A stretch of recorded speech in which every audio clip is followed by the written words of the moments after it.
نبی کریم صلی اللہ علیہ وآلہ وسلم کے زمانے میں ایک نوجوان تھا جس کو علقمہ کہا جاتا تھا۔ وہ بڑا عابد اور زاہد تھا۔ نماز، روزہ، صدقہ وغیرہ بڑی تندہی سے کرتا تھا۔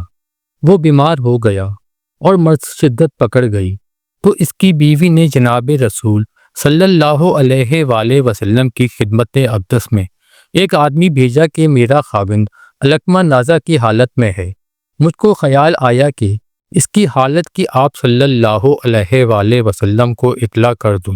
آپ صلی اللہ علیہ وآلہ وسلم نے حضرت عمار رضی اللہ تعالیٰ عنہ، حضرت سہیب رضی اللہ تعالیٰ عنہ اور حضرت بلال رضی اللہ تعالیٰ عنہ کو بلایا اور فرمایا کہ جا کر اس کو کلمہ شہادت کی تلقین کرو، لیکن اس کی زبان نہ چلتی تھی۔ نبی کریم صلی اللہ علیہ وآلہ وسلم کو اس کی زبان کے کلمہ شریف پر نہ چلنے کی اطلاع دی تو آپ صلی اللہ علیہ وآلہ وسلم نے فرمایا کہ اس کی ماں باپ میں سے کوئی ایک زندہ ہے؟ عرض کیا جی ہاں، اس کی ماں زندہ ہے جو کہ بہت ضعیف ہے۔ آپ صلی اللہ علیہ وآلہ وسلم نے اس کی طرف ایک آدمی بھیجا کہ اس کی ماں کو کہنا کہ اگر تجھے میرے پاس آنے کی طاقت ہو تو آ جا، ورنہ وہاں ٹھہر، میں خود تیرے پاس آؤں گا۔ چنانچہ جب وہ آدمی اس بوڑھی عورت کے پاس گیا اور آپ صلی اللہ علیہ وآلہ وسلم کا پیغام دیا تو اس نے کہا میری جان قربان ہو، میں خود حاضر خدمت ہوں گی۔ چنانچہ لکڑی کے سہارے چل کر آپ صلی اللہ علیہ وآلہ وسلم کی خدمت میں حاضر ہو گئی اور سلام کیا۔ آپ صلی اللہ علیہ وآلہ وسلم نے سلام کا جواب دیا اور فرمایا کہ اے علقمہ کی ماں، سچ سچ بتا، اگر جھوٹ بولے گی تو اللہ تعالیٰ کی طرف سے میرے پاس وحی آ جائے گی۔ کیا حال تھا تیرے بیٹے علقمہ کا؟ عرض کیا یا رسول اللہ صلی اللہ علیہ وآلہ وسلم، بڑا نمازی، روزہ رکھنے والا اور بڑی خیرات کرنے والا تھا۔ آپ صلی اللہ علیہ وآلہ وسلم نے فرمایا تیرے ساتھ کیا حال تھا؟ عرض کیا یا رسول اللہ صلی اللہ علیہ وآلہ وسلم، میں اس پر ناراض ہوں۔ آپ صلی اللہ علیہ وآلہ وسلم نے فرمایا کیوں؟ اس نے عرض کیا یا رسول اللہ صلی اللہ علیہ وآلہ وسلم، وہ اپنی بیوی پر خرچ کرتا تھا اور میری نافرمانی کرتا تھا۔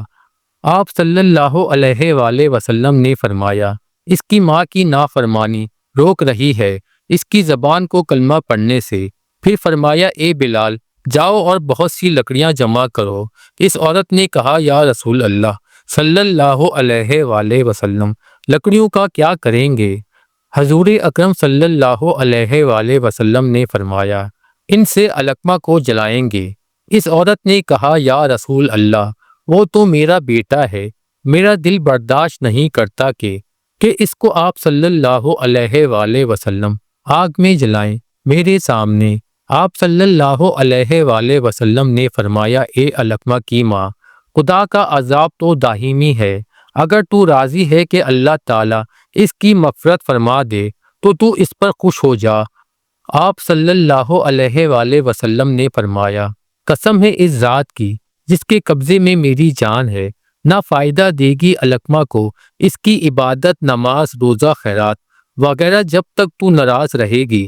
اس پر اس عورت نے عرض کیا یا رسول اللہ، میں گواہ بناتی ہوں اللہ کو اور اس کے فرشتوں کو اور جو مسلمان یہاں حاضر ہیں، بے شک میں راضی ہوں اپنے بیٹے علقمہ پر۔ پھر آپ صلی اللہ علیہ وآلہ وسلم نے فرمایا اے بلال، جا کر دیکھ اس کی زبان کلمے پر چلنے لگی ہے یا نہیں، شاید کہ علقمہ کی ماں زبانی کہہ رہی ہو اور دل سے نہ کہہ رہی ہو۔ بس حضرت بلال رضی اللہ تعالیٰ عنہ گئے اور علقمہ رضی اللہ تعالیٰ عنہ کے گھر سے کلمے کی آواز سنی، پھر اندر گئے اور کہا اے لوگوں، بے شک علقمہ کی ماں کی ناراضگی نے روک رکھا تھا اس کی زبان کو کلمہ پڑھنے سے، مگر اس کی رضامندی نے اس کو چلا دیا، پھر فوت ہو گئے۔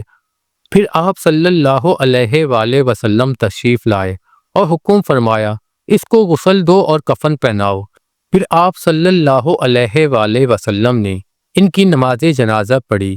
آپ صلی اللہ علیہ وآلہ وسلم نے ان کی قبر پر کھڑے ہو کر فرمایا اے مسلمانوں کی جماعت، جو ترجیح دے گا اپنی بیوی کو اپنی ماں پر تو اس کے اوپر لعنت ہے، اللہ تعالیٰ کی اور فرشتوں کی اور تمام لوگوں کی نہ قبول کرے گا۔ اللہ تعالیٰ اس کا کوئی فرض نہ نفل مگر یہ کہ توبہ کرے اللہ سے۔ پیارے دوستوں، ہمیں بھی چاہیے کہ ہم اپنے والدین کا احترام کریں، ان کی عزت کریں اور بڑھاپے میں ان کا سہارا بنیں۔ لگے ہاتھوں میں آپ کو ایک اور واقعہ سناتا ہوں۔ محمد بن یوسف فریابی سے مروی ہے کہ میں اپنے ساتھیوں کے ہمراہ ابی سنان رحمۃ اللہ علیہ کی زیارت کے لیے نکلا تو جب ہم ان کے ہاں پہنچے تو انہوں نے فرمایا کہ میرے پڑوسی کا بھائی فوت ہو گیا ہے، لہٰذا چلیں اور اس کو تعزیت کریں۔ چنانچہ ہم اٹھے اور اس آدمی کے پاس پہنچے تو ہم نے اس کو دیکھا وہ بہت رو رہا ہے اور شور مچا رہا ہے۔ ہم بیٹھے، افسوس کیا اور اس کو تسلی دی، لیکن وہ نہ تو تسلی قبول کرتا اور نہ افسوس۔ ہم نے اس سے کہا تجھ کو معلوم نہیں کہ موت تو ایک دن آنی ہے، اس سے کوئی اور چارہ نہیں؟ تو اس نے کہا ہاں ٹھیک ہے، لیکن میں اس بات پر روتا ہوں جس پر میرے بھائی کو صبح شام عذاب ہو رہا ہے۔ ہم نے کہا کیا تم کو اللہ تعالیٰ نے غیب پر مطلع کر دیا ہے؟ اس نے کہا نہیں، بلکہ بات یہ ہے کہ جب ہم نے اس کو قبر میں دفن کیا اور اس پر مٹی برابر کر دی تو تمام لوگ گھر واپس لوٹ گئے اور میں اس کی قبر پر بیٹھا رو رہا تھا تو اچانک اس کی قبر سے آواز آئی، آہ مجھے اکیلا چھوڑ گئے کہ میں عذاب میں مبتلا ہوں، حالانکہ میں نماز پڑھتا تھا، روزہ رکھتا تھا۔ چنانچہ اس کی اس بات سے مجھے رونا آیا اور میں نے اس کی قبر کو کھولا تاکہ اس کو دیکھوں تو یکا یک قبر میں آگ کے شعلے نکل رہے تھے اور اس کے گلے میں آگ کا توق تھا۔ تو بھائی کی محبت نے مجھے برگیتا کیا اور میں نے ہاتھ بڑھایا تاکہ اس کی گردن سے وہ توق کھینچ لوں تو میری انگلیاں جل گئیں اور ہاتھ بھی۔ تو اس نے جلا ہوا سیاہ ہاتھ دکھایا، پھر اس پر مٹی ڈال دی اور واپس لوٹ آیا۔ تو پھر کیوں کر نہ روں میں اس کی حالت پر اور کیوں نہ غم کروں؟ ہم نے دریافت کیا تیرا بھائی زندگی میں کون سا برا کام کرتا تھا؟ اس نے کہا کہ زکوٰۃ نہیں دیتا تھا۔ پیارے دوستوں، اس سے یہ سبق ملا کہ اگر آپ کو اللہ تعالیٰ نے مال و دولت دی تو آپ اللہ کی راہ میں زکوٰۃ نکالیں، کیونکہ اس کا بدلہ اللہ تعالیٰ آخرت میں دے گا، اور جس شخص نے اس کے بعد بھی زکوٰۃ نہ دی تو اس کا انجام بھی اس شخص کی طرح ہوگا۔ اللہ پاک اس انجام سے ہمیں بری فرمائے، آمین ثم آمین۔ ایک اور واقعہ آپ کے پیش نظر کرتا ہوں۔ حضرت مجاہد رحمۃ اللہ علیہ سے مروی ہے کہ اگلے زمانے میں ایک عورت حاملہ تھی۔ جب اس سے درد ہونے لگی تو بچی تولد ہوئی تو اس نے اپنے ملازم سے کہا جاؤ کہیں سے آگ لے آؤ۔ وہ باہر نکلا تو دیکھا کہ دروازے پر ایک شخص کھڑا ہے، پوچھتا ہے کہ کیا ہوا، لڑکا یا لڑکی؟ اس نے کہا لڑکی ہوئی ہے۔ کہا سن، یہ لڑکی 100 آدمیوں سے زنا کرائے گی، پھر اس کے ہاں اب جو شخص ملازم ہے اسی سے اس کا نکاح ہوگا اور ایک مکڑی اس کی موت کا باعث بنے گی۔ یہ شخص یہیں سے پلٹ آیا اور آتی ہی ایک تیز چھری لے کر اس لڑکی کے پیٹ کو چیر ڈالا اور اس سے مردہ سمجھ کر وہاں سے بھاگ نکلا۔ اس کی ماں نے یہ حال دیکھ کر اپنی بچی کے پیٹ میں ٹانکے لگا دیے اور علاج معالجہ شروع کیا، جس سے اس کا زخم بھر گیا۔ اب ایک زمانہ گزر گیا، ادھر یہ لڑکی بلوغت کو پہنچ گئی۔ وہ لڑکی بہت خوبصورت تھی، بد چلنی میں پڑ گئی۔ ادھر وہ ملازم سمندر کے راستے کہیں چلا گیا، کام کاج شروع کیا اور بہت رقم پیدا کی۔ کل مال سمیٹ کر بہت مدت بعد یہ پھر اسی گاؤں میں آ گیا۔ ایک بوڑھی عورت کو بلا کر کہا میں نکاح کرنا چاہتا ہوں، گاؤں میں جو بہت خوبصورت عورت ہو اس سے میرا نکاح کرا دو۔ یہ عورت گئی اور چونکہ شہر بھر میں اس لڑکی سے زیادہ خوش شکل کوئی عورت نہ تھی، یہی پیغام دے ڈالا، منظور ہو گیا، نکاح بھی ہو گیا اور لڑکی ودا ہو کر اس کے ہاں آ گئی۔ دونوں میاں بیوی میں بہت محبت ہو گئی۔ ایک دن ذکر اذکار میں اس عورت نے اس سے پوچھا آخر آپ کون ہیں، کہاں سے آئے ہیں، یہاں کیسے آ گئے، وغیرہ وغیرہ۔ اس نے اپنا تمام ماجرا بیان کر دیا کہ میں یہاں ایک عورت کے ہاں ملازم تھا، وہاں سے اس کی لڑکی کے ساتھ یہ حرکت کر کے بھاگ گیا، اب اتنے برسوں کے بعد یہاں آیا ہوں۔ تو اس لڑکی نے کہا سنو، تم جس لڑکی کا پیٹ چیر کر بھاگے تھے میں وہی ہوں۔ یہ کہہ کر اس نے اپنے پیٹ سے کپڑا ہٹایا اور اسی زخم کا نشان دکھایا۔